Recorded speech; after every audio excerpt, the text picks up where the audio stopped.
नमस्कार साथियों, मैं अभिषेक उपाध्याय आप सभी का अपने इस वीडियो में स्वागत करता हूं। तो दोस्तों, ये वीडियो उन तमाम साथियों के लिए है जो सत्र 2022-23 में अपना दाखिला देश के विभिन्न केंद्रीय विश्वविद्यालयों में लेने के लिए इच्छुक हैं। तो जैसा कि आप सभी लोग पहले से ही अवगत होंगे कि इस बार यूजीसी द्वारा एक निर्णय लिया गया है जिसमें कि देश के सभी केंद्रीय विश्वविद्यालयों की प्रवेश परीक्षा एनटीए द्वारा लिया जाएगा, जो कि सीयूईटी के माध्यम से प्रस्तावित होगा। यह देखते हुए हमने और हमारी टीम ने यह निर्णय लिया है कि आप सभी के लिए एक सीरीज लाया जाएगा जिसमें हम सभी सब्जेक्ट्स को कवर करने का प्रयास करेंगे। आशा है हमारी ये पहल आपके लिए लाभदायी होगी। धन्यवाद। तो साथियों, शुरुआत करने से पहले मैं आप सभी से यही कहना चाहूँगा कि सभी योद्धाओं से मजबूत दो योद्धा होते हैं, पहला समय और दूसरा धैर्य। समय हमारे पास कम है तो उसका हम लोगों को पूरा यूटिलाइजेशन करना है, बढ़िया से समय का उपयोग करना है और धैर्य बनाए रखना है, क्योंकि हमारे पास समय कम है और सिलेबस काफ़ी ज़्यादा है। और दूसरी बात जो मैं आपसे कहना चाहूँगा कि जो भी मैं आपको प्रश्न पढ़ाऊँगा, जितने भी प्रश्न आपको मैं बताऊंगा, उन सभी में जो ईयर है, जो सन है, उसको आपको बढ़िया से याद रखना है। प्रश्न का जो आपको फॉर्मेट परीक्षा में पूछा जाएगा वो आपको प्रश्न लिखा रहेगा और उसके नीचे आपको 4 ऑप्शन दिए रहेंगे एमसीक्यू में। उसमें से आपको जो सही है वो चुनना रहेगा। इसमें जो मैं आपको पढ़ा रहा हूँ इसमें ऑप्शन नहीं दिए हुए हैं, इसमें जो सही है वही उत्तर दिया हुआ है, तो आप उसको अपने दिमाग में बैठाते हुए चलिएगा। चलिए आगे बढ़ते हैं। तो जैसा कि आप सभी स्क्रीन पे देख सकते हैं, हमारा पहला टॉपिक है भारतीय राज्य व्यवस्था। सबसे पहले हम अपने सीरीज़ की शुभारंभ यहीं से करेंगे, भारतीय राज्य व्यवस्था से, मतलब इंडियन पॉलिटी से। जैसा कि आप सभी अवगत होंगे कि एनटीए द्वारा जो रिलीज़ किया गया है, बताया गया है कि सबसे ज़्यादा इम्पोर्टेंट क्वेश्चंस आएंगे फ्रॉम 6 to 12 एनसीईआरटी एक मुख्य भूमिका रहेगी। और ये जो आपके सामने पीडीएफ है, ये उसी का आप समझ लीजिए एक तरह का निचोड़ है, एक सार है जो हम आपको यहाँ पे पीडीएफ में उपलब्ध करा रहे हैं। तो सबसे पहला हमारा टॉपिक है भारत का संवैधानिक विकास, कॉन्स्टिट्यूशनल डेवलपमेंट ऑफ इंडिया। तो आगे बढ़ते हैं और पहला जो हमारा प्रश्न है, रेगुलेटिंग एक्ट 1773। तो जैसा कि आप सभी पहला प्रश्न देख सकते हैं, रेगुलेटिंग एक्ट 1773 द्वारा सर्वोच्च न्यायालय की स्थापना कहाँ की गई थी?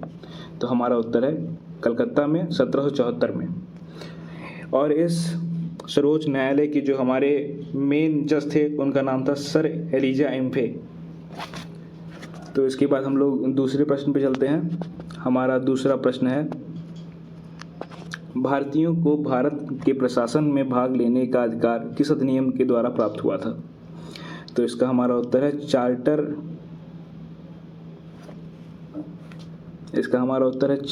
एक्ट 1833 के द्वारा। इसके बाद हम तीसरे प्रश्न पे आते हैं। हमारा तीसरा प्रश्न है कि भारतीय विधान परिषद को बजट पर बहस करने की शक्ति किस अधिनियम के द्वारा प्राप्त हुई थी?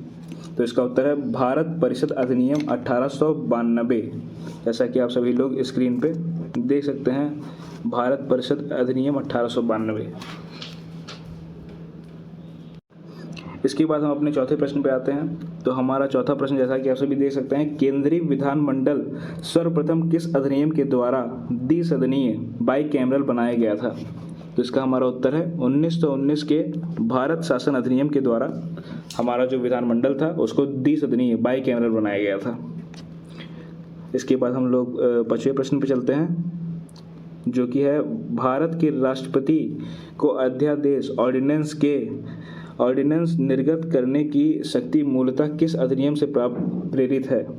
तो भारत शासन अधिनियम 1935 से हमारे राष्ट्रपति को ये अध्यादेश निर्गत करने की शक्ति मिलती है। आगे चलते हैं, भारत का संवैधानिक विकास। तो हम लोग देख सकते हैं कि हमारा भारत का जो संवैधानिक विकास है इसको 2 चरण में बांटा गया है। एक पहला जो ईस्ट इंडिया कंपनी के अंतर्गत हुआ और दूसरा वो भाग है जो ब्रिटिश क्राउन के अंतर्गत हुआ। तो आप लोग जैसा कि देख सकते हैं कि ब्रिटिश इंडिया कंपनी के अंतर्गत जितने आए उसमें हम लोग के 6 एक्ट आए, जिसमें से प्रथम आपका रेगुलेटिंग एक्ट है 1773 का। रेगुलेटिंग एक्ट 1773 का। उसके बाद फिर दूसरा है हमारा पिट्स इंडिया एक्ट 1784 में जो आया था। उसके बाद हमारा आपका तीसरा है चार्टर एक्ट। 4 चार्टर एक्ट आए थे, एक 1793 में, एक 1813 में, एक 1833 में और एक 1853 में। तो अब इसके बाद हम लोग आगे देखते हैं ब्रिटिश क्राउन के अंतर्गत जो हमारे अधिनियम आए थे। तो हमारे जो है इसमें 7 अधिनियम आपके आए थे। तो प्रथम अधिनियम हम लोग देखते हैं भारत शासन अधिनियम जो है 1858 में जो पहला आया था। इसके बाद हमारा दूसरा जो आया था 1861 में, ये परिषद अधिनियम था। इसके बाद फिर हमारा तीसरा जो आया था परिषद अधिनियम 1892 में आया था। भारत परिषद अधिनियम जो हमारा एक 1909 में आया था। शासन अधिनियम उसके बाद फिर आया 1919 में, फिर उसके बाद 1935 में, और उसके बाद 1947 में जो भारतीय स्वतंत्रता अधिनियम आया था, जिसके तहत हमारा भारत स्वतंत्र हुआ था। तो अब हम आगे अपने अगले क्वेश्चन की तरफ बढ़ते हैं। केंद्र में द्वैध शासन व्यवस्था डायरैक्चर सिस्टम किस अधिनियम के द्वारा लागू की गई थी? तो ये हमारा लागू की गई थी भारत शासन अधिनियम 1935 के अंतर्गत हमारी ये द्वैध शासन व्यवस्था लागू की गई थी। इसके बाद आगे चलते हैं।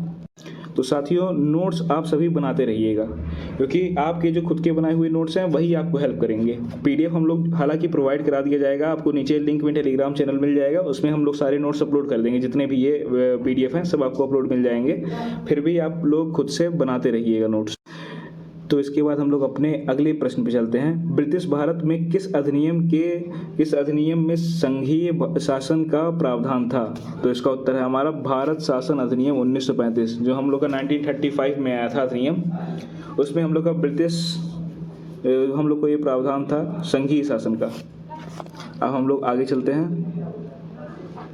और जैसा कि आप सभी जानते हैं कि भारत शासन अधिनियम 1919 की समीक्षा करने के लिए वर्ष 1927 में साइमन कमीशन का गठन किया गया था, जिसका काफ़ी विरोध हुआ था भारत में, क्योंकि इसमें जो है साइमन कमीशन में जितने भी लोग थे वो सभी ब्रिटिशर्स थे, हम लोग के भारत के लोग नहीं थे। इसी नाते इसका बहुत विरोध हुआ था। इसके बाद हम लोग आगे चलते हैं। हम लोग का अगला प्रश्न है, अखिल भारतीय संघ स्थापित करने का प्रावधान किस अधिनियम में किया गया था? तो इसका हमारा उत्तर है भारत शासन अधिनियम 1935 में, 1935 के अंतर्गत। भारत के संविधान में केंद्र और राज्यों के मध्य किया गया शक्तियों का विभाजन भारत सरकार अधिनियम 1935 पर आधारित है। ये देखिए एक पॉइंट है अलग से, इसको आप लोग नोट कर लीजिएगा कि भारत के संविधान में केंद्र और राज्यों के मध्य किया गया शक्तियों का विभाजन, कि किस तरह शक्तियों को बांटा गया है, ये आपकी भारत सरकार अधिनियम 1935 पर आधारित है, इसी चीज़ पर आधारित है। आगे हम लोग चलते हैं अगले प्रश्न पे। एक निर्वाचित संविधान सभा द्वारा भारत के संविधान का निर्माण करने का प्रस्ताव किसके द्वारा दिया गया था? तो इसका आप सभी उत्तर दे सकते हैं कि यहाँ पे क्रिप्स मिशन के द्वारा ये आया था। अब आगे हम लोग फर्दर मूव करते हैं अपने नेक्स्ट क्वेश्चन पे। एक सेकेंड।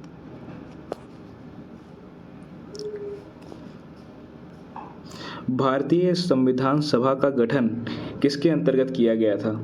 तो हम सभी जानते हैं कि भारतीय संविधान सभा का गठन कैबिनेट मिशन जो कि 1946 में आया था उसके अंतर्गत किया गया था। Cabinet mission 1946। आगे चलते हैं हम लोग अब। कैबिनेट मिशन द्वारा प्रस्तुत योजना के अनुसार संविधान सभा में प्रांतों से प्रतिनिधियों का निर्वाचन किस अनुपात में था? तो आप सभी देख सकते हैं कि 10 लाख की जनसंख्या पर एक सदस्य, मतलब कि जहां भी आप लोग की जिस प्रांत में 10 लाख की जनसंख्या रहेगी वहां से एक सदस्य निर्वाचित होकर जाएगा। तो अब हम आगे बढ़ते हैं अपने अगले प्रश्न पर।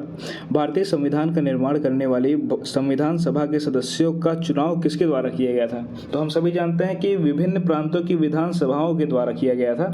आप सभी इसमें देख सकते हैं। एक सेकंड रुक जाइए आप सभी।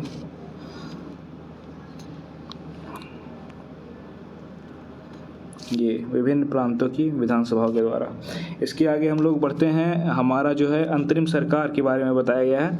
वर्ष 1946 में जो अंतरिम सरकार का गठन हुआ था, जिसमें आपको सदस्यों का नाम दिया गया है और उनको जो विभाग प्रदान किया गया था, जो उनको विभाग मिला था, उसके बारे में बताया गया है। ये भी एग्जाम पॉइंट ऑफ व्यू से इम्पॉर्टेंट है, जिसको कभी कभी इस पर प्रश्न आ जाते हैं। तो आप सभी एक नज़र इस पर ही मार लीजिए। आप लोग खुद से भी PDF अपलोड हो जाएगा, उसमें देख लीजिएगा। और यहाँ फिर भी मैं एक्सप्लेन कर दे रहा हूँ कि जो पहला हमारे जवाहरलाल नेहरू जी हैं, जो हमारे प्रथम प्रधानमंत्री हैं, इनको जो अंतरिम सरकार में जो इनको विभाग दिए गए थे, पहले हमारे हैं राष्ट्रमंडल संबंध और दूसरा विदेशी मामले।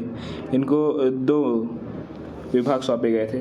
दूसरे हमारे सरदार वल्लभ भाई पटेल जी, जिनको गृह, सूचना और प्रसारण विभाग दिया गया था।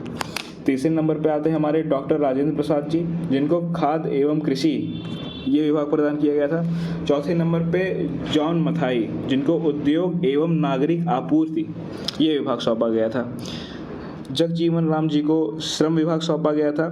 सरदार बलदेव सिंह जी को रक्षा विभाग सौंपा गया था। उसके बाद हम लोग आगे बढ़ते हैं। लियाकत अली खान को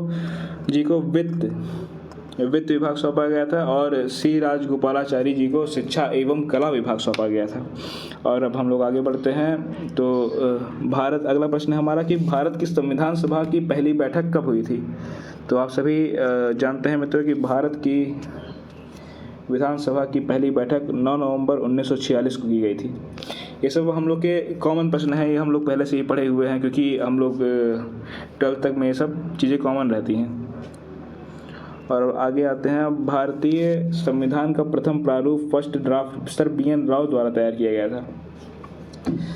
आगे चलते हैं हम लोग अगले प्रश्न पर। संविधान सभा का अस्थायी अध्यक्ष परमानेंट चेयरमैन किसे चुना गया था। तो हमारे परमानेंट चेयरमैन जो थे वो डॉक्टर राजेंद्र प्रसाद जी, इनको चुना गया था। एक सेकेंड। अब आगे चलते हैं हम लोग अगले प्रश्न पर।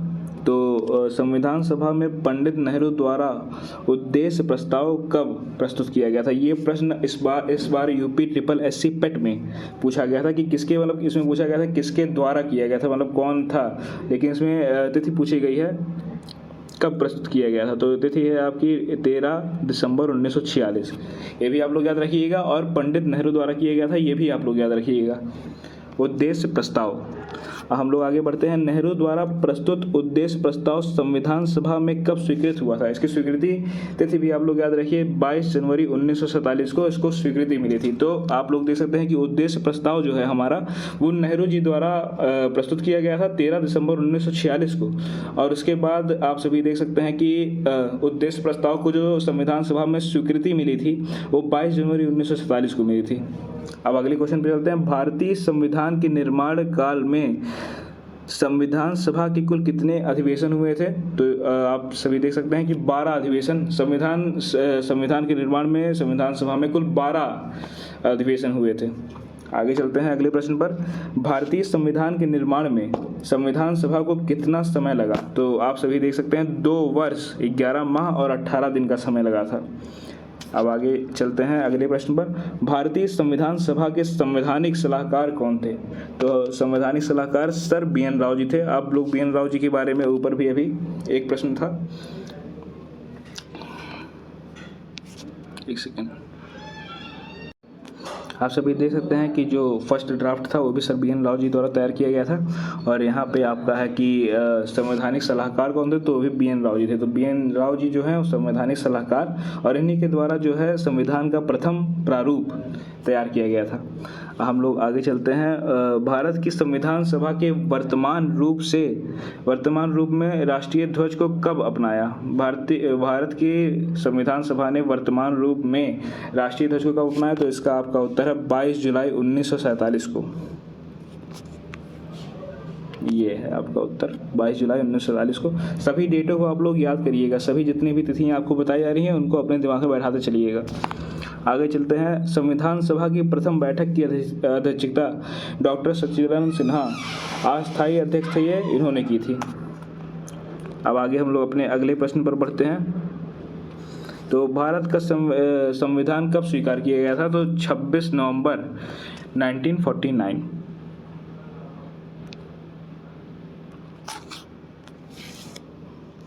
ये देख सकते हैं आप।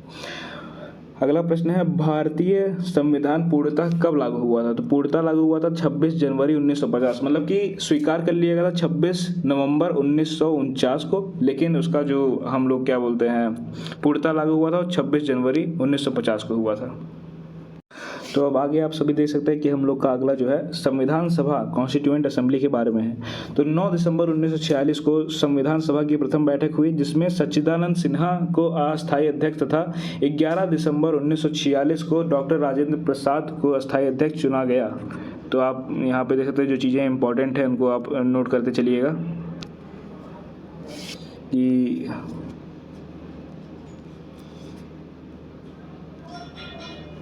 यहाँ पे आप देख सकते हैं कि 9 दिसंबर 1946 जो प्रथम आपकी इम्पोर्टेंट डेट है, संविधान सभा की प्रथम बैठक हुई जिसमें डॉक्टर सच्चिदानंद सिन्हा, इन नाम याद रखिएगा, सच्चिदानंद सिन्हा जी को अस्थायी अध्यक्ष तथा 11 दिसंबर 1946 को 11 दिसंबर 1946 को डॉक्टर राजेंद्र प्रसाद जी को अस्थायी अध्यक्ष, ये अस्थायी अध्यक्ष थे, और जो सच्चिदानंद सिन्हा जी थे वो अस्थायी अध्यक्ष थे, इनको चुना गया।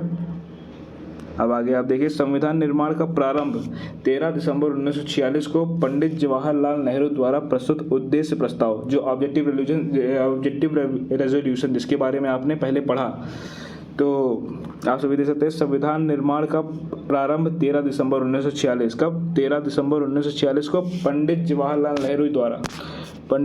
नेहरू द्वारा प्रस्तुत उद्देश्य प्रस्ताव ऑब्जेक्टिव रेजोल्यूशन से हुआ।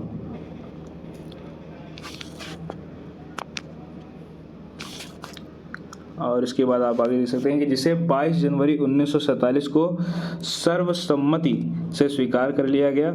26 जनवरी 1949, तो 26 जनवरी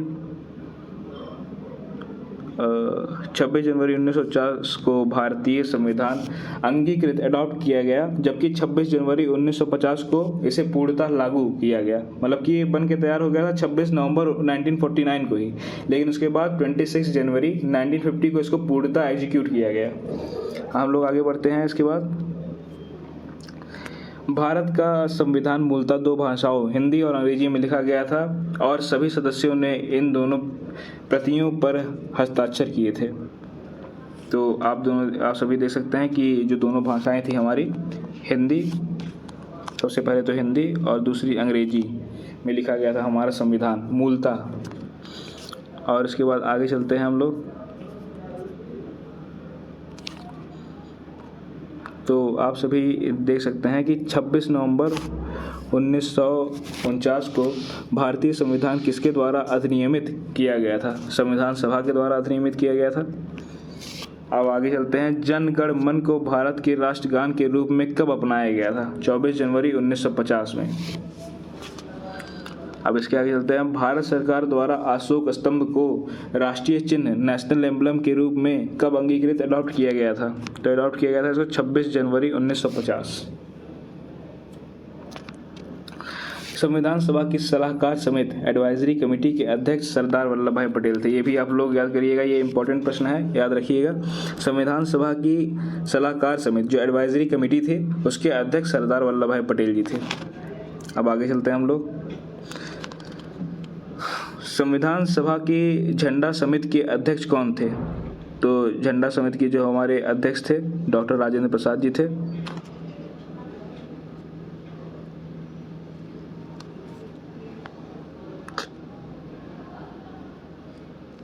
डॉक्टर राजेंद्र प्रसाद जी। इसके बाद आगे बढ़ते हैं हम लोग। जो प्रमुख समितियां हैं उनके अध्यक्ष थे।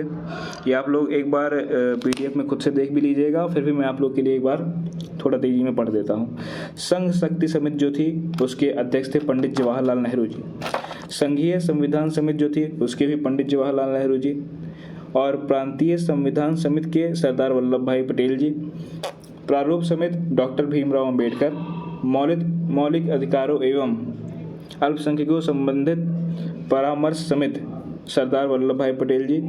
प्रक्रिया नियम समिति डॉक्टर राजेंद्र प्रसाद। राज्यों के लिए समिति पंडित जवाहरलाल नेहरू। संचालन समिति डॉक्टर राजेंद्र प्रसाद जी के द्वारा। आगे चलते हैं। संविधान सभा के कार्यों में संबंधित समिति के अध्यक्ष कौन थे?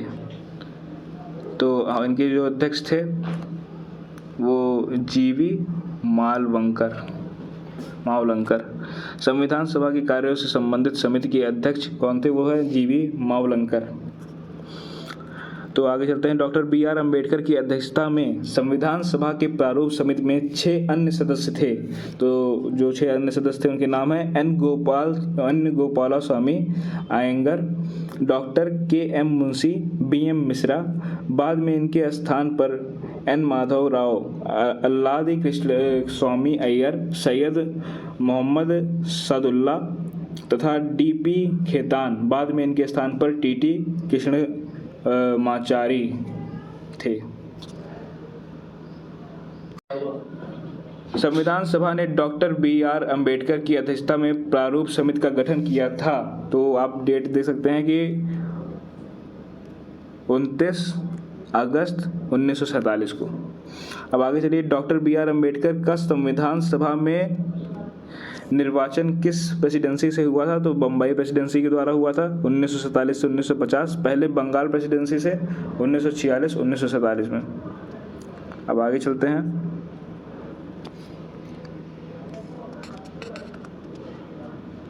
तो आज का वीडियो यहीं तक। जो भी हमसे गलतियाँ हुई होंगी, जो भी मतलब कमियाँ होंगी वीडियो में, वो आप सभी कमेंट सेक्शन में बताइएगा। तो जो भी गलतियाँ हुई होंगी वो आप सभी बताइएगा, और जो भी इसमें सुधार हम लोग करना है, जो भी आप अपने तरफ से ऐड करना चाहें, हम सभी को सुझाव दीजिएगा कमेंट सेक्शन में। बाकी इसके आगे हम लोग फर्दर कल अगले वीडियो में कंटिन्यू करेंगे। धन्यवाद आप सभी का।